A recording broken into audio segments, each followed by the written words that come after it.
datang ke rentenir lalu menggadaikan akidahnya gara-gara 300.000.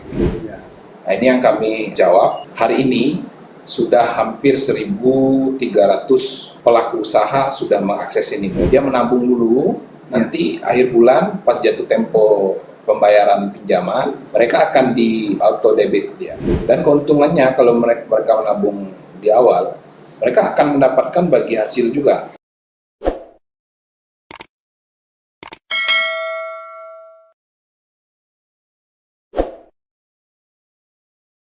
Assalamualaikum warahmatullahi wabarakatuh. Warga Kota Bukit Tinggi yang berbahagia, dimanapun masyarakat dapat menyaksikan diskusi pada hari ini. Kita sengaja menghadirkan narasumber kita, Wali Kota Bukit Tinggi.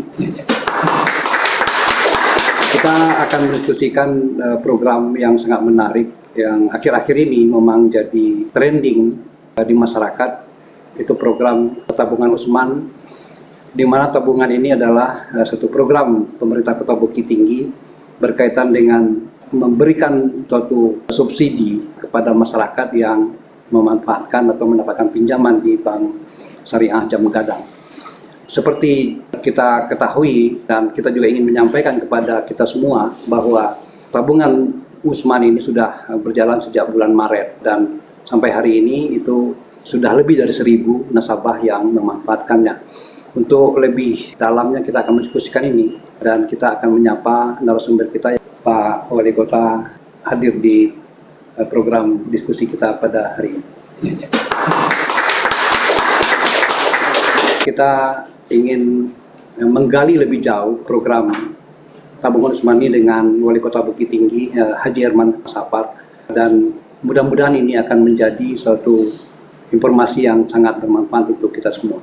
Baik, Pak Wali Kota, kita tahu bahwa sejak bulan Maret program tabungan Usman ini sudah diluncurkan. Nah, kita ingin tahu apa sebetulnya yang mendasari atau jadi latar belakang program tabungan Usman ini diluncurkan atau dijalankan oleh pemerintah Kota Bukit Tinggi bersama dengan BPR Syariah Jam Gadang. Oke, sebenarnya di Bukit Tinggi ini sektor perdagangan dari kelompok pelaku usaha kecil itu lebih mendominasi daripada sektor-sektor pedagang yang masuk dalam kategori kelompok usaha kelas menengah. Kendala mereka setelah kita identifikasi memang adalah sebuah kesulitan mereka mengakses modal yang di saat ini masih ada beberapa orang yang memang meminjam ke kelompok-kelompok usaha jasa keuangan non perbankan yang bunganya luar biasa sekali tinggi. Jadi itu dasar kami, sebutlah itu rentenir. Ini memang adalah sebuah solusi sampai dengan tahun kemarin oleh masyarakat Kota Bukit Tinggi, pelaku usaha kecil, karena di sana pinjamannya mudah diakses, lalu juga cairnya 1 kali 24 jam dan tanpa jaminan. Kita bicara soal bagaimana sih kita bisa menyelamatkan masyarakat Kota Bukit Tinggi, khususnya para pedagang kecil ini dari jeratan menghisap darah pelaku usaha kecil ini. Sebenarnya kita harus membuat produk lagi yang sama, serupa, tidak hanya dengan cara menghimbau, lalu jangan pakai rentenir lagi karena nanti bisa terjerat dengan riba dan segala macam. Itu sebenarnya bukan bagian dari solusi yang harus dilahirkan oleh pemerintah. Kita harus lebih cermat lagi, memang masuk ke dalam masalahnya. Kita hadirkan, luncurkan sebuah program tandingan dari rentenir ini. Dia sebenarnya ada biaya bagi hasilnya. Cuman semuanya ditanggung oleh Pemko dan berbasis syariah. Jadi hari ini kita melihat ada orang yang hanya butuh uang 200.000, 300.000, orang yang rajin ibadahnya, lalu mereka tidak bisa mengakses bantuan modal atau pinjaman, sehingga mereka akhirnya datang ke rentenir lalu menggadaikan akidahnya gara-gara 300.000. Nah, ini yang kami jawab selama ini, sehingga nanti hari ini sudah hampir 1.300 pelaku usaha sudah mengakses ini, mulai dari pinjaman yang 500.000 sampai dengan 10 juta rupiah. Ini sangat bermanfaat sekali buat masyarakat. Buktinya adalah dari bulan Maret sampai dengan bulan September, itu serapannya sudah 100%. Kami sudah tidak bisa merealisasikan lagi tanpa ada perubahan anggaran dan tambahan super anggaran dari APBD perubahan di 2022 ini. Tapi alhamdulillah kita sudah ditambah 1 miliar lagi dengan kuota subsidi sebesar hampir dengan 8 miliar tambahan. Jadi ini bisa diambil, dimanfaatkan sampai dengan 8.000 orang kalau per 10 juta rupiah. Ya.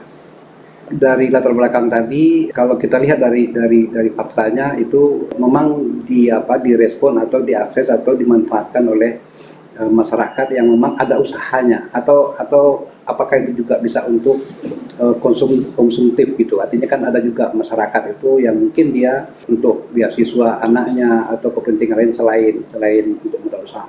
Ya, akadnya jelas saya pikir karena ini adalah produk yang memang menggunakan keuangan negara, keuangan daerah, jadi terbatas hanya untuk orang yang memiliki usaha, baik itu usaha di rumah, atau hanya sebatas dia distributor kecil, atau hanya membuat makanan ringan dengan omset yang kecil sekali. Ini masih bisa masuk kategori di tabungan Usman, masih bisa mereka akses, ambil manfaatnya untuk mereka proses ke BPR Syariah Jam Gadang.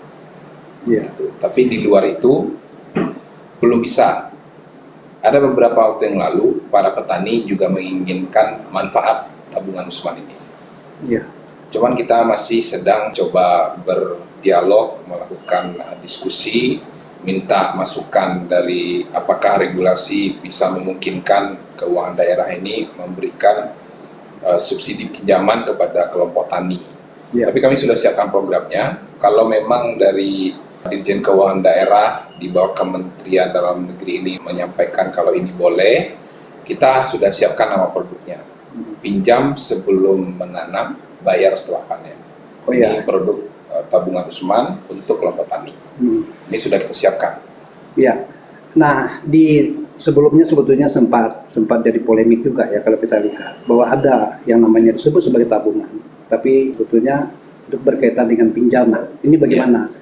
Mungkin supaya lebih jelas dari masyarakat, apa korelasinya? Sementara ini kan tabungan Usman, tapi sebetulnya adalah dengan pemerintah mensubsidi jasa bank yang tetap itu dipungut atau diambil oleh Bank Jam Gadang Syariah. Iya. Jadi yang membedakan akad perbankan atau lembaga keuangan syariah dengan konvensional adalah di akadnya. Jadi BPR Syariah ini sudah jelas, ini sesuai dengan syari, ada Dewan Pengawas Syariahnya, Ketua MUI Kota Bukit Tinggi. Kenapa namanya tabungan? Kenapa nggak pinjaman? Sebenarnya konsep kita itu menabung. Jadi masyarakat kita ini diawali dengan mereka menabung. Begitu akad itu mereka nabung duluan. Jadi misalkan taruh pinjaman 10 juta. 10 juta itu dibagi 250 hari. Itu mereka harus bayar Rp40.000 per harinya. BPR lakukan adalah menarik tabungan Rp40.000 per hari. Menabung dia. Jadi karena jenis pinjaman tanpa jaminan ini adalah jenis pinjaman yang high risk sekali. Konsep kita BPR ini harus dia pungut tiap hari ke rumah. Tiap hari ke rumah atau ke lokasi usaha, memitigasi risiko macet. Pun ada macet, tidak macet full lah. Paling kurang bayar dia bulan itu. Nah, jadi sebenarnya konsepnya memang menabung. Dia menabung dulu, nanti akhir bulan pas jatuh tempo pembayaran pinjaman, mereka akan di auto debit dia di rekening langsung. Dan keuntungannya kalau mereka menabung di awal, mereka akan mendapatkan bagi hasil juga dari 40.000 misalkan kali 300 hari 1.200.000. 1.200.000 ini sebelum ditarik dia sudah dapat manfaat lagi. Uangnya mungkin bertambah menjadi 1.200.000 berapa ribu rupiah. Dan ini untungnya menabung lalu dia dapat untung. Lalu dia ditarik secara otomatis, dijemput ke rumah. Ini sangat memudahkan sekali. Jadi program yang bisa kita adu dengan produk rentenir. Rentenir kan sama, dia jemput ke rumah tanpa jaminan. Sama kita juga seperti itu. Cuman memang kita harus BI checkingnya. Ini Ya. yang menjadi Alat mutlak juga ya. isu di tengah masyarakat. Ada beberapa masyarakat kelompok usaha kecil yang tidak bisa akses karena BI checkingnya jelek. Iya, artinya ada masalah dengan Ya, ada bank masalah sebelumnya dengan ya, perbankan bank lain. sebelumnya. Tapi ini nggak bisa kita jawab karena aturan perbankan itu sudah kaku sekali. Memang ini juga tanpa jaminan, sangat berisiko sekali ketika kita berikan kepada masyarakat yang punya karakter tidak membayar utang. Ya. Tapi kami masih ada solusi bagi yang punya macet 2 juta, 3 juta. Kita masih bisa bantu lewat program Basnas. Ada kita program menyelamatkan dari rentenir, itu pagunya 2 juta sampai 3 juta kita biayai. Iya. Tapi tentu saja yang terakhir itu tidak kita harapkan supaya masyarakat itu tetap dia bisa berusaha, dia bisa mendapatkan profit dari usahanya, lalu bisa menabung tiap hari. Ya. Sehingga artinya bahwa tabung Usman itu memang betul-betul bermanfaat. Oke Pak Wali Kota, dari perjalanan yang sudah katakanlah mungkin beberapa bulan itu, saya cuma ingin bertanya, apakah orang yang sama itu bisa membayar, katakan tadi itu kan dalam durasi 1 tahun. Ketika mereka rajin menabung dengan jumlah yang 2 kali lipat dari kewajiban harian, apakah mereka bisa meminjam kembali gitu? Oke, selama mereka dalam 1 tahun masa pinjaman, mereka bayar, tahun berikutnya otomatis mereka bisa pinjam kembali. Malah mungkin plafonnya bisa dinaikkan. Plafonnya bisa nambah, tadinya 7 juta mungkin bisa 10 juta, tergantung pengajuan untuk kebutuhan modal usaha mereka yang harus isi. Ya. 10 juta bisa.